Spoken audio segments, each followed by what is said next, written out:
家庭的祈禱。家庭是祈禱的第一所學校。子女跟隨父母的榜樣，學懂依靠天主。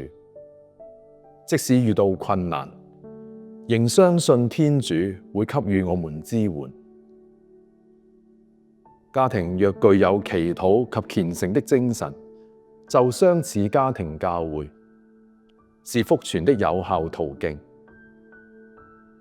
家庭不但是出生、成長及成為社會一員的地方，人在家庭學習祈禱，就一步一步融入天主的大家庭，亦即教會。教宗方濟各咁樣講：只有藉着祈禱經驗，家庭牧靈工作，才能使家庭成為家庭教會，並在社會中作福音的酵母。家庭祈禱的例子：餐前和餐後的祈禱，開始和結束一天的祈禱，在主日誦念日課的晨禱。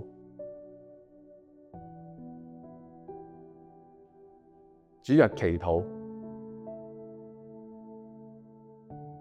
主日祈禱可選用時辰祈禱的經文，各部分可分配給家庭成員負責，例如領經、代禱文、讀經等角色。若家庭中成員懂得樂器，就是唱聖詠及讚美詩的好時機。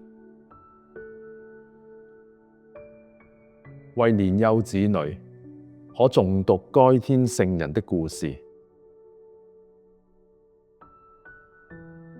祈禱範例：餐前祈禱。天父，我們為這頓午餐晚餐感謝你，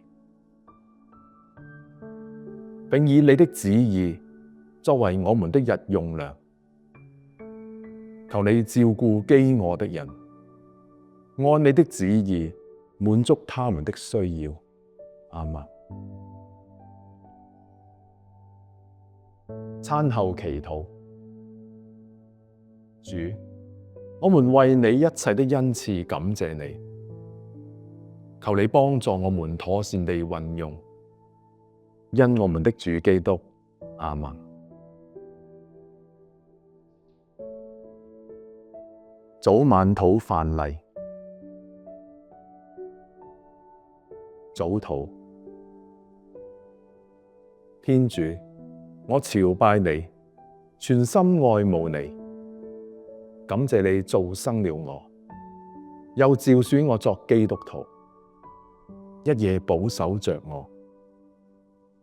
我向你奉獻今天的工作，使我的言行遵從你的聖意，預顯你的光榮。不要讓我陷於邪惡和罪過。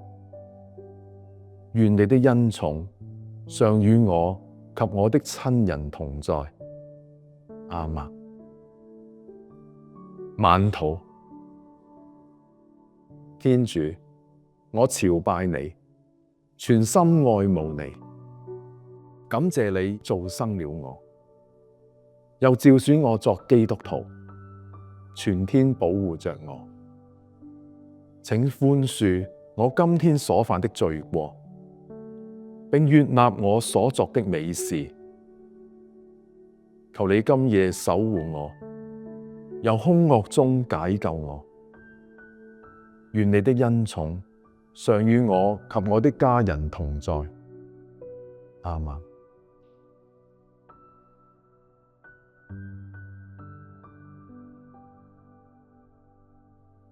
聖德蘭李修，又稱為小德蘭，佢回憶自己童年嘅生活，咁樣講過。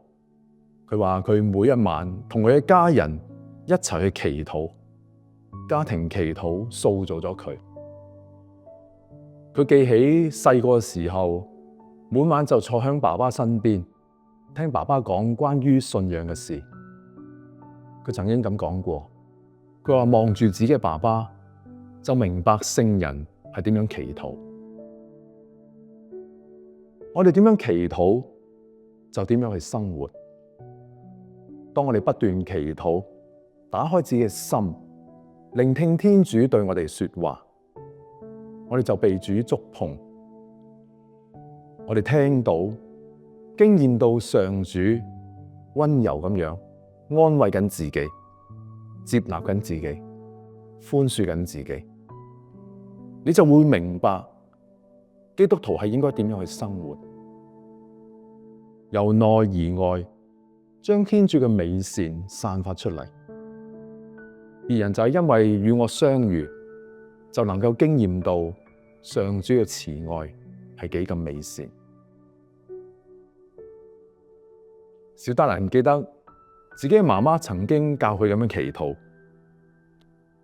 我的天主，我把我的心靈交予你，如果你喜歡，請收下它，好似沒有受造物能佔有它。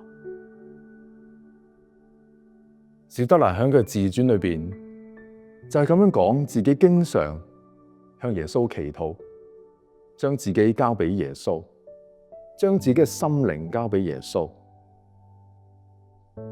小德蘭嘅神修稱為神嬰小道，我又是否願意向小德蘭去學習，將自己嘅心塑造到好似嬰孩一樣？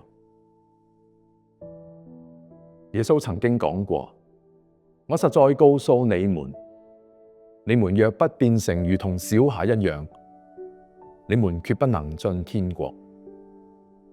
天主保佑。